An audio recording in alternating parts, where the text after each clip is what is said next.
દિવાળીના તહેવાર પહેલા સુરત એસઓજીની મોટી કાર્યવાહી હાથ ધરવામાં આવી છે। પૂર્ણા યોગી ચોક ખાતે બે ડેરીમાંથી 80 કિલો શંકાસ્પદ માખણ જપ્ત કરવામાં આવ્યું છે। મીઠાઈ અને દૂધ ઉત્પાદનોની માંગમાં પણ વધારો થયો છે। આવી સ્થિતિમાં નાગરિકોના આરોગ્યને પ્રાથમિકતા આપતા સુરત શહેર પોલીસ કમિશનરના માર્ગદર્શન હેઠળ શહેર પોલીસ અને સુરત મહાનગરપાલિકાની ટીમોએ ભેળસેળ વિરોધી અભિયાન તેજ કરી દીધું છે। આ અભિયાનના ભાગરૂપે સુરત એસઓજીએ ફૂડ સેફટી વિભાગ સાથે સંયુક્ત કાર્યવાહી હાથ ધરી પૂર્ણા યોગી ચોક વિસ્તારમાં આવેલી બે ડેરીઓમાંથી 80 કિલો શંકાસ્પદ માખણ તથા 70 કિલો માખણ બનાવવા માટેનું રો મટીરીયલ અને ક્રીમ મળી કુલ ₹36,000નો જથ્થો જપ્ત કર્યો છે।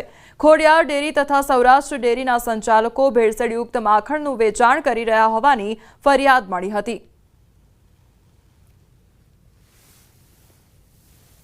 તો સુરતમાં નકલી ચીજ વસ્તુઓની ભરમાર જોવા મળી રહી છે। શંકાસ્પદ નકલી માખણ બાદ નકલી કોસ્મેટિક ઝડપાઈ છે।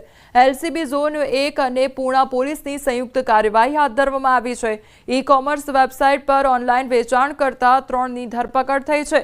પૂર્ણાની રંગ અવધૂત સોસાયટીમાં આવેલ ગોડાઉનમાં છાપો સ્થળ પરથી નકલી કોસ્મેટિક બનાવવા માટે વપરાતા રો મટીરીયલનો જથ્થો જપ્ત, સ્થળ પરથી બ્રાન્ડેડ કંપનીના સ્ટીકર સહિતનો મુદ્દામાલ જપ્ત કરવામાં આવ્યો। તો પોલીસે નકલી કોસ્મેટિકનો જથ્થો, સ્ટીકર, કોમ્પ્યુટર સ્ટીકર છાપવાનું પ્રિન્ટ મળી 12 લાખથી વધુની મત્તાનો મુદ્દામાલ જપ્ત કર્યો છે। આરોપી બાબુભાઈ ઉકાભાઈ ચૌહાણ, નીરલ બાબુભાઈ ચૌહાણ તેમજ સિદ્ધાર્થ બાબુભાઈ ચૌહાણની ધરપકડ કરી વધુ તપાસ પૂર્ણા પોલીસે હાથ ધરી છે।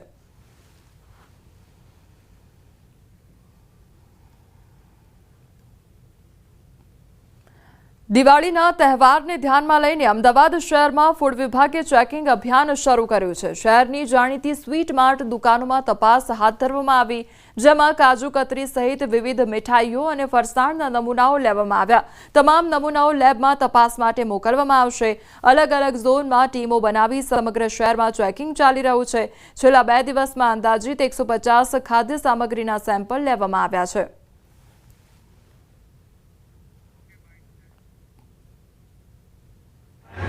મીઠાઈનું વધારે પ્રમાણમાં વેચાણ થતું હોય છે, જેના અનુસંધાનમાં અમદાવાદ મ્યુનિસિપલ કોર્પોરેશનની ફૂડ વિભાગની ટીમ દ્વારા અલગ અલગ મીઠાઈ બનાવતા, નમકીન બનાવતા, બેકરી પ્રોડક્ટ બનાવતા જે કારખાના અથવા વેચતા વેપારીઓ છે ત્યાં હાલ ચેકિંગ હાથ ધરાઈ રહ્યું છે અને જરૂર જણાય તો ત્યાંથી